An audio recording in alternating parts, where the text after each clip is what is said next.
Hello chess lovers, ನಾನು Shrikrishna Udupa, Nalanda chess academy ಶಿವಮೊಗ್ಗದಿಂದ.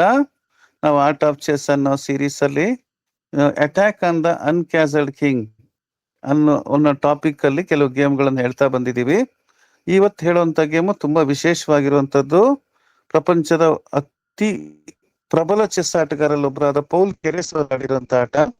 ಇವರು 9 ಜನ ವರ್ಲ್ಡ್ ಚಾಂಪಿಯನ್ಸ್ ಸೋಲ್ಸಿದ್ದಾರೆ ಅವ್ರ ಜೀವನದಲ್ಲಿ. ಆದ್ರೆ ಅವರು ವರ್ಲ್ಡ್ ಚಾಂಪಿಯನ್ ಆಗ್ಲಿಕ್ಕೆ ಆಗಿರ್ಲಿಲ್ಲ. ಅದಕ್ಕೆಲ್ಲ ತುಂಬಾ ಡಿಫರೆಂಟ್ ರೀಸನ್ಸ್, ಹೆಲ್ತ್ ಇರ್ಬೋದು ಅಥವಾ ವರ್ಲ್ಡ್ ವಾರ್ಗಳಿರ್ಬೋದು, ಏನೇನೋ ರೀಸನ್ಗಳಿಗೆ ತಪ್ಪು ಹೋಗಿದೆ. ವರ್ಲ್ಡ್ ಚಾಂಪಿಯನ್ಶಿಪ್ ಆಡ್ಲಿಕ್ಕೆ ಅವ್ರಿಗೆ ಅವಕಾಶ ಸಿಗಲಿಲ್ಲ.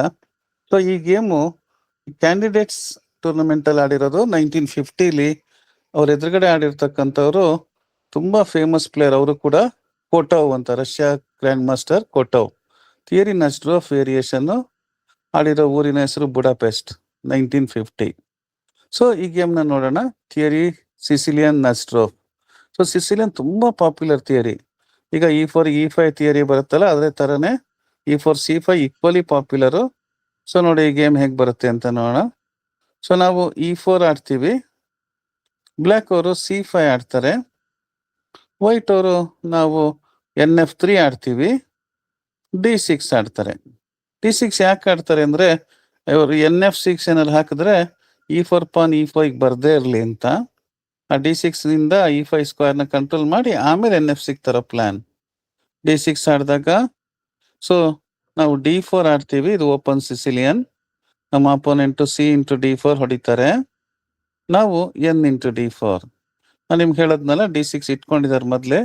ಇವಾಗ NF6 ಆಡ್ತಾರೆ E4 ಪಾನ್ ಮೇಲೆ, ನಾವು NC3 ಆಡ್ತೀವಿ. ಸೊ ಈಗ ಅಪೋನೆಂಟ್ A6 ಆಡ್ತಾರೆ. ಇದು ನಸ್ಟ್ರೋಫ್ ವೇರಿಯೇಷನ್. A6ಗೆ best move, one of the best move ಅಂದ್ರೆ bishop E2, solid move. Bishop E2 ಆಡಿದ್ದಾರೆ ವೈಟು. ಬ್ಲ್ಯಾಕ್ ಅವರು ಕ್ವೀನ್ C7, ಅವರು ಕ್ವೀನ್ ಸೈಡ್ ಅಟ್ಯಾಕ್ ಮಾಡೋ ಪ್ಲಾನ್ಸ್ ಅಲ್ಲೇ ಆಡ್ತಿರ್ತಾರೆ. ಆ ಕ್ವೀನ್ ಮಲ್ಟಿಪರ್ಪಸ್ ಮೂವ್. ಅದು C7 ಅಲ್ಲಿ ಇತ್ತು ಅಂದ್ರೆ C5 ಮತ್ತೆ ಡಯಾಗ್ನಲ್ H2 ಕಡೆಯಿಂದ ಒಂದು ಒಳಗಡೆಯಿಂದ ಒಂದು view, x ray view ಇಟ್ಕೊಂಡಿರುತ್ತೆ.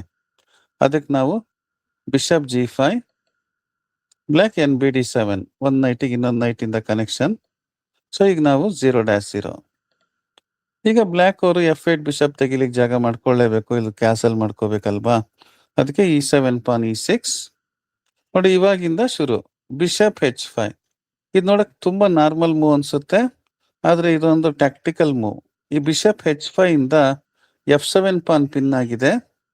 Idea D4 night into E6 PAN ಹೊಡಿತೀನಿ ಅನ್ನೋ ಥ್ರೆಟ್ ಇಟ್ಕೊಂಡಿದ್ದಾರೆ ಕೆರೆಸು.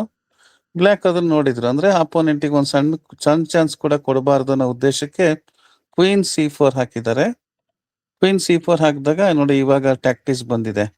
ಅವ್ರು E6 ಸ್ಕ್ವೇರಿಗೆ ಪ್ರೊಟೆಕ್ಷನ್ ಇಟ್ಟಿದ್ದಾರೆ ಪಾನಿಗೆ, ಆದ್ರೆ ಆದ್ರೂ ಹೊಡೆದಿದ್ದಾರೆ. ನೈಟ್ ಇಂಟು E6 ತುಂಬಾ ಆಲೋಚನೆ ಮಾಡಿ ಹೊಡೆದಿರತಕ್ಕಂತ ಸ್ಯಾಕ್ರಿಫೈಸ್ ಇದು. ನೈಟ್ ಇಂಟು E6ಗೆ ಇವರು ಕ್ವೀನ್ ಇಂಟು E6.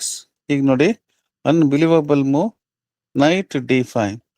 ಹೇಗಿದೆ ಅಂದ್ರೆ ಇದು NC7 ಫೋರ್ಕ್ ಇದೆ ಕ್ವೀನಿಗೂ ಕಿಂಗಿಗೂ. ಜೊತೆಗೆ ಇಲ್ಲಿ F6 ನೈಟ್ ಇಂದ D5 ಹೊಡಿಲಿಕ್ಕೆ ಒಂದು ಅವಕಾಶ ಕೂಡ ಇದೆ.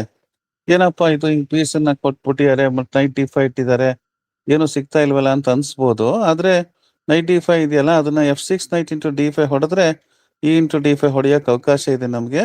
ಈ ಫೈಲ್ ಕೂಡ ರೋಕಿಗೆ ಸಿಕ್ತು ಅಂದ್ರೆ ಬ್ಲ್ಯಾಕಿನ್ ಕತೆ ದೇವರೇ ಗತಿ. ಸೊ ಇವಾಗ ಅದಕ್ಕೆ ND5 ಅವ್ರು ಹೊಡೆದಿಲ್ಲ, ಕಿಂಗ್ D8 ಇಟ್ಟು C7 ಸ್ಕ್ವೇರ್ನ ಕಂಟ್ರೋಲ್ ಮಾಡಿದ್ದಾರೆ. ಈಗ ನೋಡಿ ಬಿಷಪ್ G4, ಕ್ವೀನ್ ಅಲ್ಲಿಂದ ಡಿಫ್ಲೆಕ್ಟ್ ಮಾಡ್ತಿದ್ದಾರೆ. ಇದೆಲ್ಲ ಕ್ಯಾಲ್ಕುಲೇಟೆಡ್ ಮೂವ್ಸ್ ಅಂತ ಅನ್ಸುತ್ತೆ.